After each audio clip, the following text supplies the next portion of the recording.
Testosterone পুরুষের একটা অত্যন্ত গুরুত্বপূর্ণ একটা হরমোন।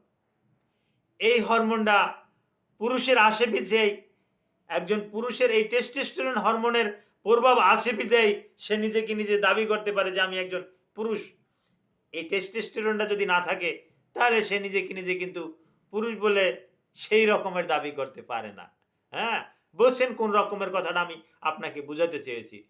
তো একটা লোকের বয়স ৩০ বছরের হয়ে গেলে প্রতি বছর বছর ১ পয়েন্ট করে কিন্তু টেস্টোস্টেরন হরমোন কিন্তু কমতে থাকে। সুতরাং এটা কমতে দেওয়া যাবে না। আপনি ডাক্তারের সাথে যোগাযোগ করবেন। ডাক্তারে আপনাকে কিছু টিপস দেবে, কিছু খাবার-দাবার দেবে, কিছু ব্যালেন্স ডায়েট নিতে বলবে, কিছু ড্রাগও দিতে পারে। এগুলো খেলে টেস্টোস্টেরনের ভারসাম্য বজায় রাখবে। এই টেস্টোস্টেরনের ভারসাম্য বজায় না থাকলে আপনার চুল পড়া যেটা অ্যালোপেশিয়া সহ বিভিন্ন রকমের রোগ জড়তা কিন্তু দেখা দিতে পারে। Thank you all.